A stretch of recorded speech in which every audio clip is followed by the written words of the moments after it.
Estamos começando aqui pelo nosso espaço, pela Rádio Sabe Caxias, no programa Eternidade. Esse é o primeiro programa, nós nomeamos assim, que vai ao ar às 5 da manhã pela Rádio Sabe Caxias, que é o endereço eletrônico é www.saberadio.com, que é o endereço que o pessoal está acessando e tal, e depois o pessoal vai começar a conhecer.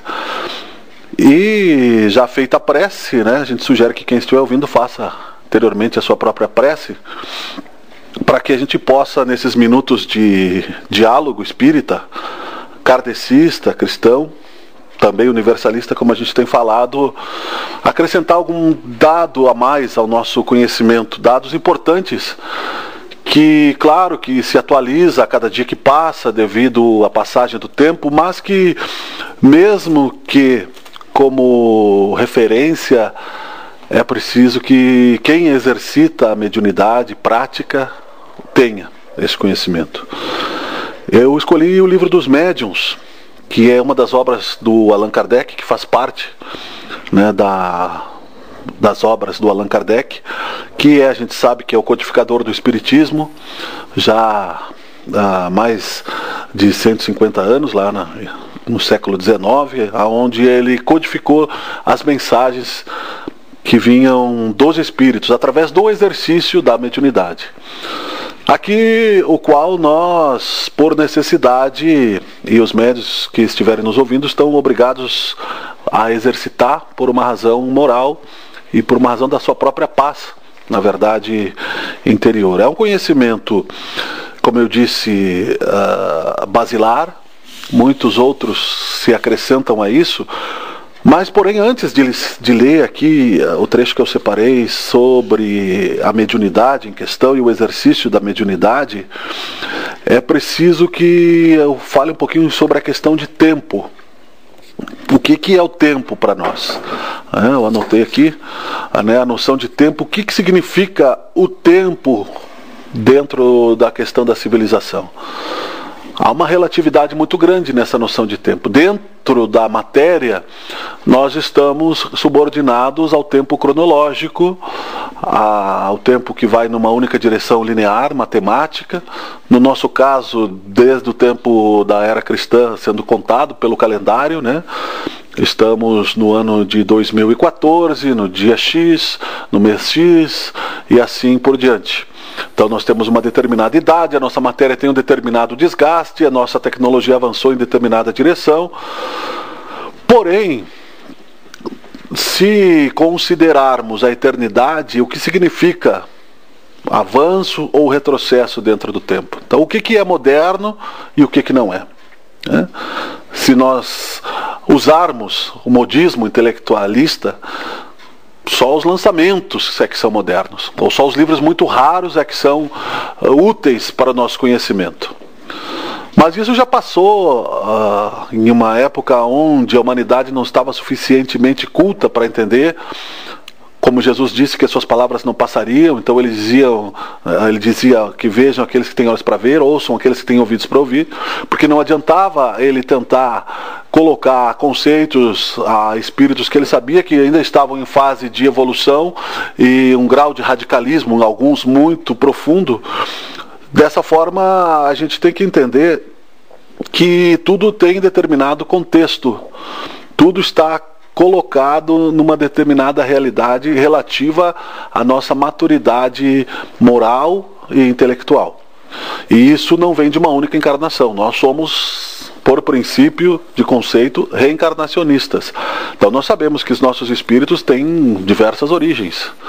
Nós sabemos que um espírito muito superior poderia se manifestar, se fosse necessário isso, porque não há tempo a se perder, onde a matemática do universo é mais avançada, dentro da produtividade, da evolução, do bem, do amor ao próximo, e trazer conceitos que para nós pareceriam loucura. O próprio Cristo foi contestado muitas vezes, e outros tantos. Então, o que é moderno? O que é antigo? O que é presente? O que é passado? Inclusive, ele citou uma questão muito importante, já prevendo o nosso radicalismo intelectualista, e a nossa tendência a nos tornarmos dogmáticos e cometemos os mesmos erros das religiões que estacionam no tempo, porque a soberba da vaidade intelectual nos tira a humildade de sabermos que nós ainda somos limitados em muitos pontos. Freud mesmo dizia que nós devemos ter sempre a dúvida, que é o que nos mantém a curiosidade da pesquisa, do progresso, do avanço, e que é uma vaidade muito grande julgar que somos já o suficientemente sábios, para achar que conhecemos todas as coisas. Shakespeare falou: há mais mistérios entre o céu e a terra que a nossa vã filosofia possa imaginar, e assim por diante. Os que foram humildes, os que não foram soberbos na humanidade, conseguiram deixar a sua marca. Temos que tomar cuidado com isso, porque eles estavam subordinados às mesmas leis que nós estamos. Ou seja, eles representaram determinadas influências em determinadas épocas, de acordo com as suas palavras, com os seus atos e por determinados grupos. Como disse o autor do Pequeno Príncipe, Saint-Exupéry, francês, nós somos responsáveis por aquilo que cativamos. Então nós não podemos simplesmente agir de forma irresponsável diante da doutrina espírita, e principalmente quando falamos em nome de Cristo. Então isso tudo eu digo para que nós saibamos que, apesar do modernismo constante que se arvora dentro das manifestações e de uma palavra nova, uns chamaram psicografia, hoje se chama canalização, mas a lei da mediunidade é a mesma. A mesma que inspirou os egípcios, a mesma que inspirava os caldeus, que inspirou os persas, as mesmas mediunidades, a mesma lei, porque o Sol não mudou seu fundamento físico, assim como o universo não mudou seu fundamento físico. Então, dentro dessa lei de tempo, sendo que o tempo é uma relatividade, nós temos que entender que esta modernidade tem que ter um critério de observação, para que a gente não aceite somente aquilo que é o mistério da fé. E aí, o mistério da fé foi usado de uma maneira muito negativa pelas religiões que queriam o poder místico para si, como poder sacerdotal, poder de guru, de líder espiritual e responsáveis, sendo que a ordem do Espírito de Verdade e vinda por Allan Kardec é a popularização da verdade. Já começou com os 10 mandamentos, depois a aparição de Sócrates na Grécia, já preparando como pré-cristão a vinda de Jesus Cristo na sua última aparição, como plano físico, sendo que ele é o Cristo do planeta numa hierarquia espiritual, e dentro dessa realidade a necessidade de chegarmos à terceira revelação, que é o Espírito de Verdade. Isso dentro do conceito da doutrina espírita cristã. Dentro deste conceito, é claro que nós vamos interagir, nos relacionar com outros pensamentos, outras religiões e outras filosofias, porque a ciência, filosofia e religião não são, e psicologia, seja o que for, não são simplesmente palavras vãs. Ela tem um grau de profundidade muito maior que a nossa leviandade possa supor, que o nosso critério de poucas décadas de pesquisa possa supor. Nós passamos muitas vidas errando para desenvolvermos o senso moral, primeiramente. Depois de sofrermos bastante e depois de nos enviarmos, por escolha própria, pelo livre-arbítrio, aos umbrais e às zonas profundas e abissais, nós aqui estamos, depois de como médiuns, eu digo, mas como seres humanos, depois de uma preparação necessária e escolha própria para resgatar e recolocar aquilo que nós perdemos, a chance e a oportunidade que nós deixamos escorrer das mãos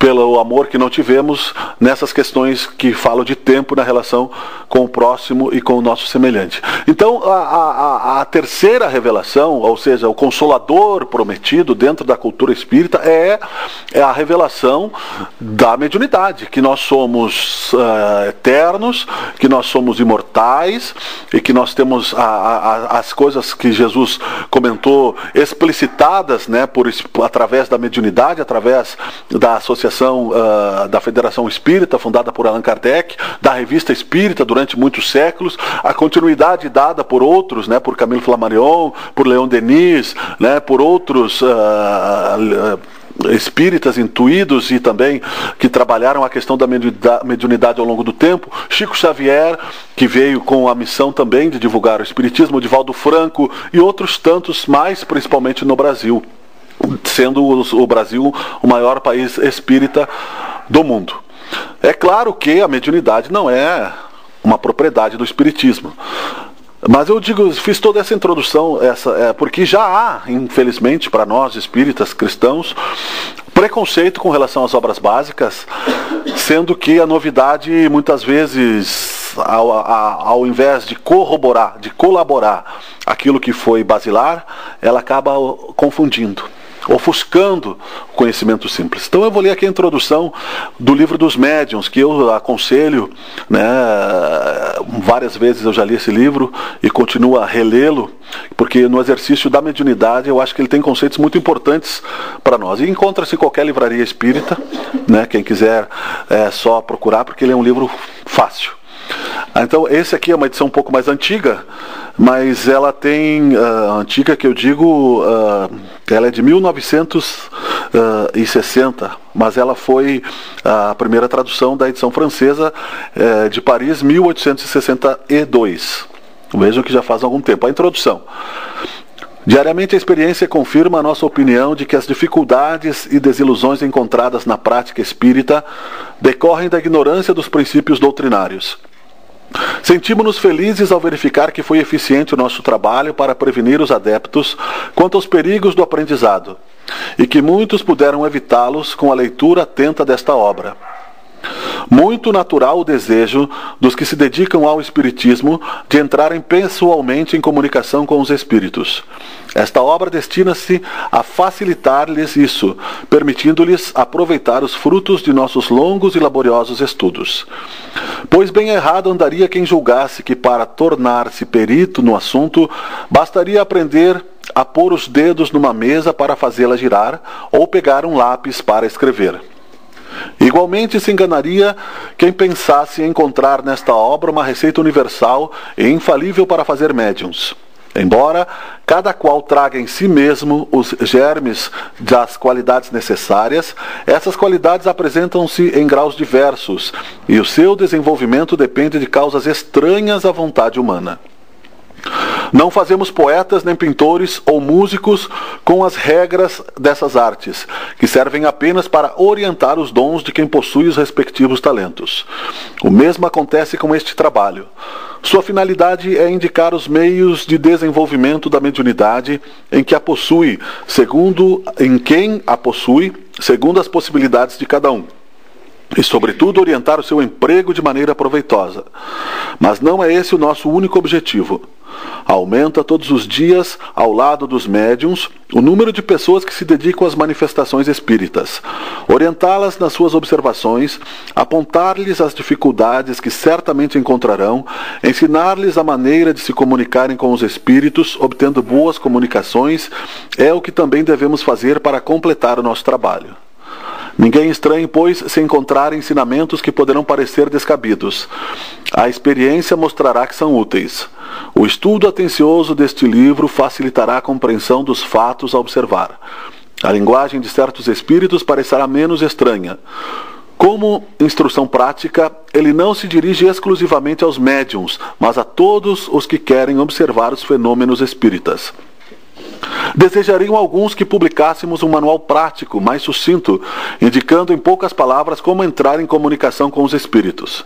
Entendem que um livrinho assim, mais barato, podendo ser difundido com mais profusão, seria poderoso meio de propaganda, multiplicando o número de médiuns. Pensamos que isso seria mais nocivo do que útil, pelo menos no momento. A prática espírita é difícil, apresentando escolhas que somente um estudo sério e completo pode prevenir. Uma exposição sucinta poderia facilitar experiências levianas que levariam a decepções. São coisas com as quais não se deve brincar e acreditamos que seria inconveniente pô-las ao alcance de qualquer estouvado que inventasse de conversar com os mortos. Dirigimos-nos às que veem no Espiritismo um objetivo sério, compreendendo toda a sua gravidade, e não pretendem brincar com as comunicações do outro mundo. Chegamos a publicar uma instrução prática para os médiuns que se encontra esgotada. Fizemos-la com objetivo sério e grave, mas apesar disso não a reimprimiríamos, pois já não corresponde à necessidade de esclarecimento completo das dificuldades que podem ser encontradas. Preferimos substituí-la por esta, em que reunimos todos os dados de uma longa experiência e de um estudo consciencioso. Esperamos que ela contribuirá para mostrar o caráter sério do Espiritismo, que é a sua essência, e para afastar a ideia de frivolidade e divertimento.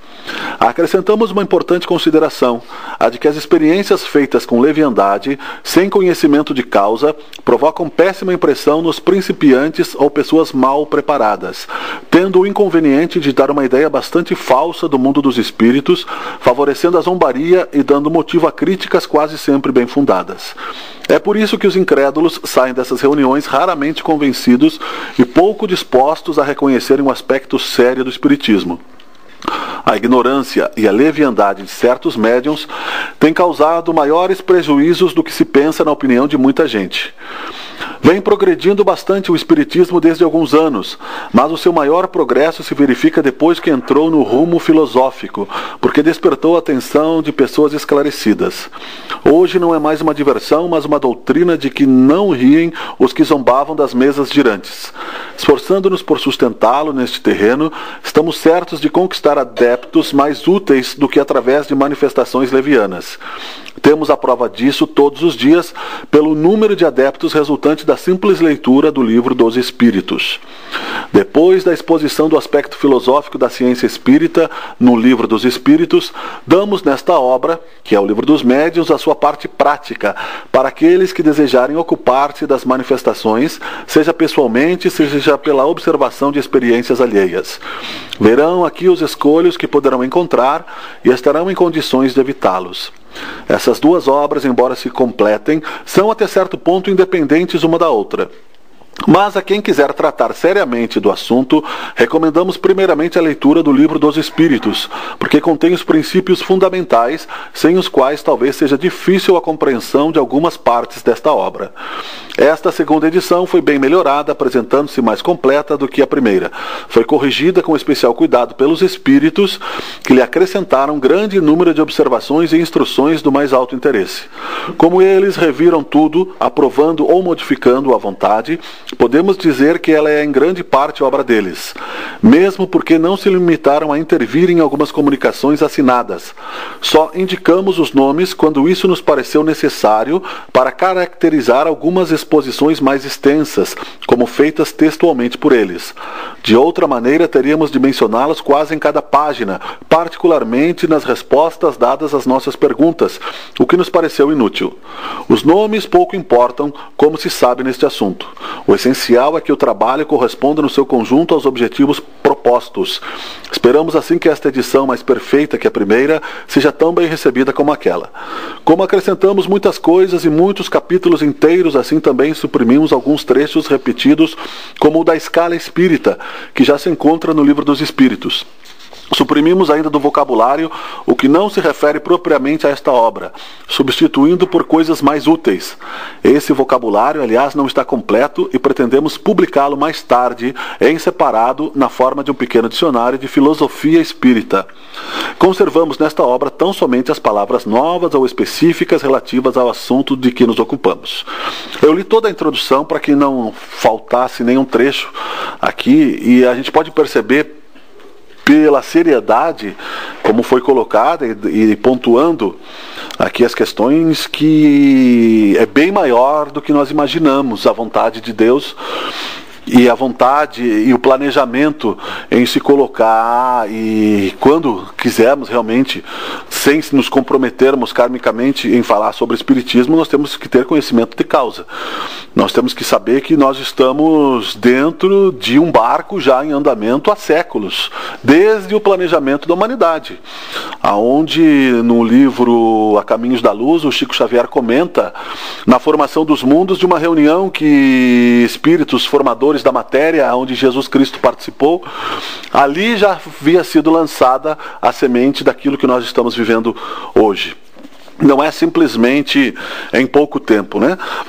E por isso, dessa forma, é claro que nós estamos ainda engatinhando. É necessário que nós engatinhemos para podermos aprender a voar. Não há outra forma de avançarmos, a não ser com muita coragem, com compreensão, com tolerância, com respeito mútuo. E isso tudo, dentro desta realidade, nos fará entrar no caminho da liberdade. Né? Nos tirar das curiosidades simples. Nós estamos lidando sim com, e aí, como disse aqui, todos nós em maior ou menor grau temos a mediunidade. Eu vou citar aqui num trecho mais adiante, que eu também separei, aonde fala-se aqui no capítulo 14 sobre os médiuns. E aqui cita alguns tipos de mediunidade. Obrigado, seu Paulo. Eu vou citar aqui também, porque depois é claro que, já conhecendo e referenciada a obra, é possível que cada qual pesquise por si próprio as questões que nós aqui na prática vamos acabar exercitando, né? Por exemplo, aqui no índice, só para citar, só vou ler os títulos dos capítulos que tem nesta obra. Existem espíritos, o maravilhoso e o sobrenatural, método, sistemas. E dentro de sistemas ele trata sobre o charlatanismo, loucura, alucinação, músculo estalante, das causas físicas, do reflexo, da alma coletiva, sonambúlico, pessimista, diabólico ou demoníaco, otimista, unispírito ou monoespírito, multiespírito ou poliespírita, da alma material. Enfim, muitos termos podem ter mudado, mas é como os egípcios chamavam o sol de Deus Ra, e nós chamamos de Sol. É o mesmo Sol, é a mesma vibração, a mesma radiação, e continua sendo o mesmo Sol que nos aquece até hoje. Então, nós temos que entender esta questão para nós termos profundidade e eficiência na nossa ação, né? Ação dos espíritos sobre a matéria, manifestações físicas, e quem estudar a história e a cultura do espiritismo, na Revista Espírita do Allan Kardec, que publicou ela por muitos anos e ainda ela é publicada, ele falou sobre o fenômeno das mesas girantes. Só abrindo um parênteses, sabe-se que Allan Kardec era um cético, ele não acreditava no espiritismo, ele tinha um outro nome, e por 10 anos ele estudou o espiritismo com a máxima que era melhor renegar uma verdade, né, muitas vezes, do que aceitar uma mentira. Então ele era um sacerdote druida reencarnado, já com a missão de codificar todo esse trabalho e toda esta questão. Porque nós corremos o risco de entrar novamente na era de Moisés, se não soubermos como lidar com isso. Enquanto Moisés subia a montanha para receber os 10 mandamentos, né, o povo idolatrava o Deus de ouro. E por isso que ele proibiu falar com os mortos. Não se pode proibir uma coisa que não exista. Ele proibiu por causa da curiosidade que as pessoas tinham com coisas levianas e da superficialidade, né? Se eu vou fazer uma cirurgia de coração, eu não posso ter um tratamento superficial sobre isso ou outras coisas. Não posso brincar com coisas que são realmente muito mais profundas, a não ser que ocorra, né, o risco de me tornar um charlatão. Manifestações, então as mesas girantes, elas se transformaram em moda, como o jogo do copo naquela época, porque era a forma como os espíritos acabaram aprendendo a se comunicar. Manifestações intelectuais, teoria das manifestações físicas espontâneas, manifestações visuais, bicorporiedade e transfiguração, laboratório do mundo invisível, locais assombrados, natureza das comunicações, sematologia e tipologia. E ele fala muito, né, sobre as fraudes, né, fraude na tipologia. Nesse capítulo ele cita pneumatofonia e pneumatografia, que também está relacionada à questão da escrita e das comunicações, psicografia, que ainda hoje, agora se transformou em canalizações, mas, né, na verdade, né, os fins justificam os meios e na verdade não muda nada. É a mesma coisa que eu vou dizer, agora não falo mais, agora, né, mudar o nome da expressão falar. Se eu estou falando, ou a expressão, ou a telepatia, a lei não muda porque eu mudei o nome do hábito, né? Caminhar é caminhar, e se eu posso caminhar de frente, de costas, mas eu estarei caminhando. Se eu mudar o nome da ação de caminhar, eu mudei o nome, mas eu vou continuar exercendo a mesma ação, caminhando. Então isso tudo se criou, aliás, muitas vezes na atualidade, com o oportunismo de se confundir muitas coisas. espíritas. E também faz parte desta época, como vocês vão poder encontrar em algum ponto do Espiritismo sobre a profecia, no Evangelho segundo o Espiritismo, sobre a parábola que está nos Evangelhos dos falsos cristos e os falsos profetas. E que muitos deles, né, surgiriam também nesta época. Nós teríamos que analisar a causa e efeito de cada um. Médiuns, escreventes e psicógrafos, médiuns especiais, formação de médiuns, inconvenientes e perigos da mediunidade, papel do médium nas comunicações, isso aqui é muito importante, né, porque o médium tem que saber como ele se posiciona, influência moral do médium, tudo isso aqui nós já falamos, mas, né, é preciso que nós repitamos e quem sabe nos debrucemos como ponto de estudo num livro como esse aqui, que é o livro dos médiuns, né? Influência do meio, da mediunidade nos animais, um assunto que muita gente acha que é moderníssimo, né? E já era, já na época do Allan Kardec, já pesquisado, da obsessão, identidade dos espíritos, é muito importante, das evocações, perguntas que se podem fazer para os espíritos, contradições e mistificações, charlatanismo e prestidigitação, que é diferente, né, das realidades, reuniões de sociedades, regulamento da Sociedade Parisiense, que era a sociedade fundada por Allan Kardec, com critérios muito sérios e profundos da pesquisa espírita, dissertações espíritas e, por fim, aqui o vocabulário espírita. Tudo isso, né, são 400 e tantas páginas aqui nesta edição. E no capítulo 14, eu estou falando um pouco rápido para não ficar muito prolongado, mas depois nós podemos deixar o espaço livre, que daí não estarei mais gravando. Isso aqui vai ser reproduzido, né, eu repito, no site www.sabradio.com, que é o site da Rádio Sabe Caxias. Para quem quiser interesse, né, o programa Eternidade vai ao ar às 5 horas da manhã, todos os dias. E com outras palestras também, né, pela internet é possível escutar. Outras que nós estaremos também trazendo de outras questões. Então aqui, os médiuns. Toda pessoa que sente a influência dos espíritos em qualquer grau de intensidade é médium. Vou repetir. Toda pessoa que sente a influência dos espíritos em qualquer grau de intensidade é médium. Ou seja, é de dentro para fora que a gente julga a mediunidade. Essa faculdade é inerente ao homem.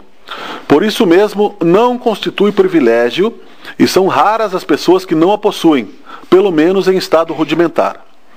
Pode-se dizer, pois, que todos são mais ou menos médiuns. Usualmente, porém, essa qualificação se aplica somente aos que possuem uma faculdade mediúnica bem caracterizada, que se traduz por efeitos patentes de certa intensidade, o que depende de uma organização mais ou menos sensitiva. Ou seja, quanto mais incômodo nos trouxer a mediunidade, isso é uma parte meu, mais desequilibrados interiormente nós estamos. Porque, caso contrário, a nossa mediunidade é serena. Ela é calma, ela é tranquila e ela é confiante. Caso nós podemos estar com ela profundamente aflorada e, porém, profundamente desequilibrada por interferências, por confusões, por questões kármicas mal resolvidas, por ações energéticas de espíritos vingativos ou zombeteiros que querem atrapalhar a ação de Cristo. Isso existe também. Não é uma guerra, porque o amor não entra em guerra, o amor é sereno, né? O Gandhi já pregou a política da não violência, ou seja, o amor real ele não reage. Cristo não reagiu diante de Pôncio Pilatos e diante daqueles que o crucificaram, né? Pelo menos através da violência física, né? Ele agiu com a autoridade moral do amor puro. E nós ainda estamos, infelizmente, para nós próprios, ainda um pouco distantes disso. Não tão distantes quanto já estávamos no passado. Um pouco mais próximos, mas ainda, como estava ouvindo agora mesmo, uma palestra do Divaldo Franco, ainda com o verniz da civilização, né? Porque ainda, como disse Jean-Jacques Rousseau, filósofo da Idade Média, ainda estamos com o verniz da civilização apenas como utilitário da nossa selvageria. Ou seja, guardamos ainda dentro de nós o homem primitivo, capaz de reagir com violência, capaz de matar, capaz de ferir e capaz de vinganças frias também e calculistas. Basta ver o nosso Código Penal, os nossos presídios, né? E basta ver também a corrupção nas altas escalas, ou seja, o homem altamente civilizado, com altas questões doutrinárias do direito, da medicina, da engenharia, também é capaz ainda de ser corrupto. Demonstra que hoje houve uma inflamação do ego intelectual e uma atrofia do ego moral, aonde nós nos prendemos aí neste momento de exílio, mais uma vez planetário. A gente sabe, e quem estuda sabe, que é um momento de exílio planetário novamente, onde os lobos serão separados das ovelhas, o joio do trigo. Onde nós, é claro que temos que tomar cuidado para que a soberba não nos aconteça e que não nos julguemos trigo, porque nós não sabemos as mazelas e o tanto quanto nós devemos para achar que nós somos diferentes dos lobos, né? Podemos ser um lobinho mais domesticado, porém nada nos garante, diante de alta pressão, que não reajamos como feras feridas, né? E isso é importante considerar-se. Então, agora voltando aqui ainda à citação do Livro dos Médiuns, aonde ele descreve, né, o dom da mediunidade, deve-se notar ainda que esta faculdade não se revela em todos da mesma maneira. Os médiuns têm geralmente aptidão especial para esta ou aquela ordem de fenômenos, o que os divide em tantas variedades quantas são as espécies de manifestações. As principais são médiuns de efeitos físicos, e elas todas podem ser estudadas particularmente, mais profundamente, apesar de nós já termos pincelado em algumas delas, mas não de uma forma tão profunda quanto necessário, eu acredito. Médiuns de efeitos físicos, médiuns sensitivos ou impressionáveis, auditivos, falantes, videntes, sonâmbulos, curadores, pneumatógrafos, escreventes ou psicógrafos. E podemos inventar qualquer conceito para isso. Esse é o conceito que está no Livro dos Médiuns. Como eu disse, é como reinventar o verbo andar. A lei é a mesma, a lei de encarnação, desencarnação, continua a mesma desde o início dos tempos, em outros planetas que já não existem mais, e em planetas futuros que virão também, que já existem, ou enfim, o universo é infinito.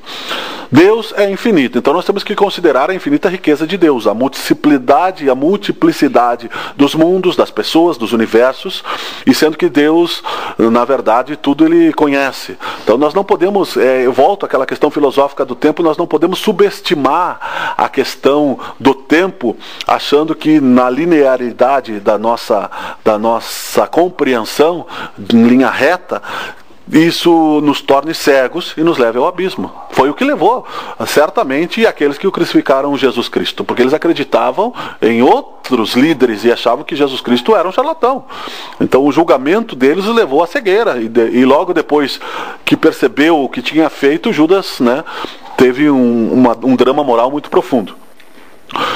E aí, então, eu acho que aqui é o suficiente para que nós possamos citar esta questão da mediunidade, para completarmos o tempo de 45 minutos aproximadamente, aonde depois, neste capítulo aqui, ele vai descrever, por exemplo, cada uma dessas mediunidades, o que deve sentir, o que a pessoa sente, o que a pessoa não sente, né? O que a pessoa, como a pessoa deve se comportar.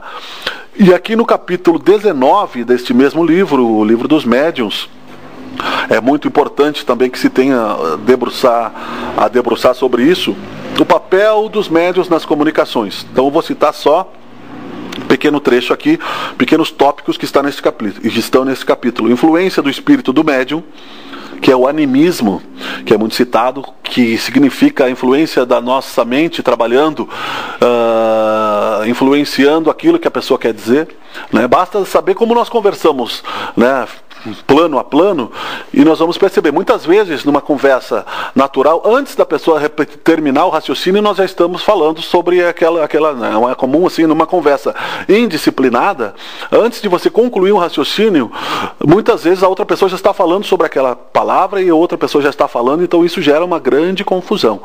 Então o animismo, a palavra animismo significa exatamente isso. O médium, a não ser que ele seja totalmente sonâmbulo, o que é muito raro, ou seja, ele não vai ficar totalmente inconsciente na comunicação mediúnica, ele vai ter que filtrar aquilo que é dele e aquilo que não é dele, para que ele possa ter uma conceituação do que ele mudou e do que ele não mudou.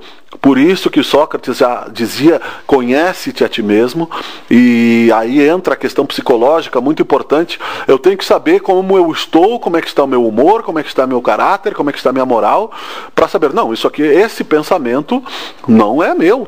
Eu não estou pensando isso. Esta visão que eu estou tendo, e com muita honestidade, muita seriedade e muita humildade, para que eu, em primeiro lugar, Se eu for, no caso, um palestrante, né, ou no caso, um passista, ou no caso, a função que eu estiver exercendo, eu não oprima as forças energéticas. Ou seja, eu não intimide, eu não cause timidez, né? Porque cada um vai ter a sua função. Não há uma célula no universo que não tenha a sua própria função. Então é necessário que existam as hierarquias. Mas, afora isso, nós estamos todos, né, subordinados a uma única lei, que é a lei de Deus. Essa lei é amar a Deus sobre todas as coisas, amar ao próximo como a si mesmo. As questões de ordem, elas são justamente para que o trabalho funcione. Mas fora isso, se tornaria um absolutismo, né? Uma imposição de ideias que não casa com o espiritismo. Então nós temos que fundar uma outra religião que não seja dita, né, em respeito ao nome de Jesus Cristo, espírita cristã. E aqui ela diz, o sistema dos médiuns inertes, aptidão de certos médiuns para línguas. Existem médios que conseguem falar línguas que nunca estudaram. Música, o Gasparetto, por exemplo, consegue, os dois Gasparettos, né, o Luiz Gasparetto e o irmão dele, um deles incorpora espíritos de músicos e toca, e faz um trabalho maravilhoso, tá no YouTube, na internet, é só procurar Gasparetto. Então, entrevista no Jô Soares, inclusive, e observar. Muitos acharão que é charlatanismo, evidentemente, mas pela causa e efeito pode-se observar isso. E também o irmão o outro irmão que pinta com as duas mãos ao mesmo tempo. Então você e obras com características artísticas, com fundamento técnico, com profundidade harmônica, tecnológica e de timbres, que você evidentemente sabe que dificilmente poderia ser uma mistificação, né? Isso tudo faz parte do critério. Nós ainda vivemos numa sociedade preconceituosa e com a possibilidade de ludibriar-se as pessoas, né? O desenho. E dissertação de um espírito sobre o papel dos médiuns. E assim por diante. Eu acho que, para que tenhamos de forma didática, já que nós estamos, né, com a carruagem andando, e que nós ainda temos muito que compreender nas questões do trabalho, colocarmos as nossas mãos, as nossas mentes, os nossos corações para o trabalho de uma forma totalmente isenta de ações e de atos preconcebidos. E para encerrar, eu gostaria de citar a questão universalista que está se atrelando, né, às nossas vidas espíritas. Eu acho isso muito importante e muito sério. Ao mesmo tempo que sou universalista, aceito o Ramatiz, aceito a visão da Seishonoye, aceito a visão do Hare Krishna, aceito a apometria, e essa é uma questão muito pessoal, particular, não tem instituição envolvendo-se. Acredito que nós tenhamos que ter muito cuidado na questão de agregarmos valores positivos na ação mediúnica, para que nós não tornemos uma salada de frutas sem direção. Porque aí nós vamos, na verdade, ficarmos envolvidos em questões, né, de mistérios inacessíveis, aqueles que não têm tempo para isso, porque se pudéssemos nos tornaríamos monges e sacerdotes, e a mediunidade ela é popular, ela é prática e ela é objetiva. Nós temos a obrigação de atendermos espíritos em sofrimento, atendermos a nós mesmos, equilibrarmos as nossas energias, divulgarmos o Cristo e darmos a liberdade de cada um de ser aquilo que ele é. Nada mais que isso. Não podemos abrir a mente de ninguém, nem através de atitudes mágicas, nem através de pulsos, nem através de trabalhos, né? Caso contrário, seria uma feitiçaria, seria um abuso, né, do conhecimento. E aí nos tornaríamos, né, sob o risco de sermos mal interpretados nesta ação, né? E facilmente enganáveis e enganados. Então, o universalismo eu acho saudabilíssimo, porque o mistério da fé já deixou muita gente presa na Inquisição. A Federação Espírita, sem crítica direta a essa instituição, ela tem, de certa forma, né, sua pequena Inquisição, um fórum onde os livros são sugeridos ou não. Eu particularmente sou contra essa regra, porque eu acho que, como disse o apóstolo Paulo, nós devemos ser suficientemente, né, hábeis para entendermos aquilo que é bom. Através, né, da natureza do fruto se reconhece a qualidade da árvore, ou vice-versa, dá na mesma. Nós temos que entender que a fórmula do amor, ela não pode ser substituída por fórmulas mágicas. A fórmula mágica, ela pode ser feita pelo prestidigitador, como diz aqui no livro, que é aqueles que usavam, né, a biometria, que usavam a bioplastia, o hipnotismo, para entrar na mente das pessoas e ganharem algum destaque, algum tipo de ação. Isso tudo nós passamos, talvez por isso, em alguns momentos, mas nos torna personalistas. O Espiritismo só está em volta de uma personalidade, Jesus Cristo. Nem mesmo Allan Kardec queria ser essa personalidade.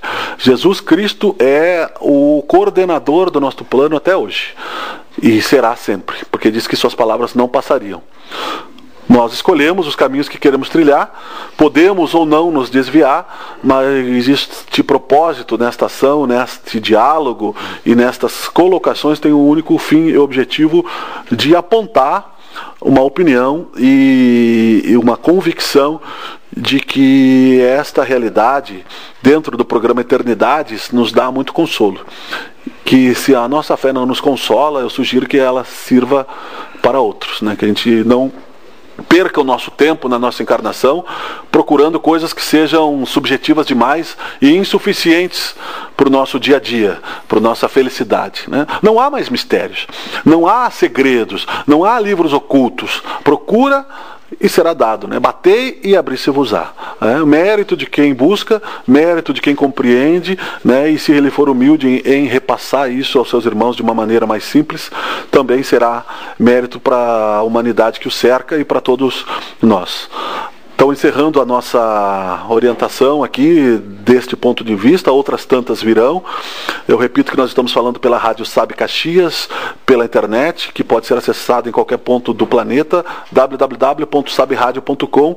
Todos os dias, às 5 horas da manhã, nós teremos uma mensagem como essa. Eu gostaria, então, como nós não verbalizamos a mensagem de aprendizado, eu vou verbalizar aqui, para depois nós seguirmos na segunda parte, como uma prece, pedindo a Deus e ao nosso Senhor Jesus Cristo e a todos os organizadores do universo, subordinados, prepostos e falanges e anjos e hierarquias espirituais, e sejam quais forem as suas denominações e consagrações em todos os pontos do universo, que nos inspirem esta compreensão. Porque o verbo em si só, se bastasse, querido Pai, aqui não estaríamos presos numa dimensão inferior, aonde a violência predomina, aonde o ódio entre os irmãos predomina, aonde a vaidade predomina e o personalismo predomina. Então, certamente, aqui estamos como devedores, Pai, porque se missionários fôssemos, não sofreríamos tanto as mazelas do dia a dia. Talvez mais fortes, mais calejados, talvez mais experientes, mais persistentes, vitoriosos por isso, pela Tua orientação, querido Deus, querido Jesus, aos nossos anjos da guarda. Mas em nome de Jesus e a todos os irmãos que nos escutam em todos os pontos do universo, nós queremos dedicar a Ti esta orientação, agradecendo a Ti a esta inspiração, e que a coerência dos nossos verbos, da nossa palavra, seja medida por aqueles que ouvem, para que não nos tornemos também cegos, como aqueles que falam sem escutar. Que sejamos os primeiros, Pai, a compreender o verbo que chega até nós de uma maneira simples e fluente, para que o nosso exemplo ratifique aquilo que gostaríamos de tornar claro e compreensível. Pedimos que pelas ondas do rádio, da internet, abençoe aos amigos espirituais, aos amigos encarnados, companheiros de trabalho, companheiros de ação, a todos aqueles que buscam a luz e fazer predominar a falange de Cristo, a falange do bem, a falange da caridade, a falange do amor. Dependente de ser espírita, católico, evangélico, cristão, suficientemente esclarecido para o bem, a estes que nós possamos empunhar a bandeira da paz, do amor ao próximo e juntos, nesse momento de tamanho drama, de exílio espiritual, onde muitos espíritos irão para uma galáxia muito longe e que depois de muitos séculos de sofrimento talvez consigam voltar ao nosso planeta, sejamos nós irmãos, para que também não caiamos na mesma e repetida ação do erro que nos trouxe até aqui. Se enxergamos o erro é porque podemos mudá-lo e apontamos, talvez de forma injusta, muitas vezes, o erro do nosso semelhante, querido Deus, sem observar as nossas próprias condutas. Te pedimos perdão, e perdão àqueles que por ora estejam, talvez, sentindo a mesma angústia que nós sentimos da incompreensão, muitas vezes, aonde o vazio pode ser substituído pela fé. Que encontramos esta fé, Pai, e por último deixemos a nossa palavra de que aquilo que Tu nos ensinaste é mais importante. Uma regra simples de felicidade. Primeiro as pessoas, depois as coisas. Que nesse mundo de matéria, isso possa servir como reflexão. Muito obrigado por todos, tenhamos um bom dia, seja feita a Tua vontade, Senhor Deus, e que assim seja.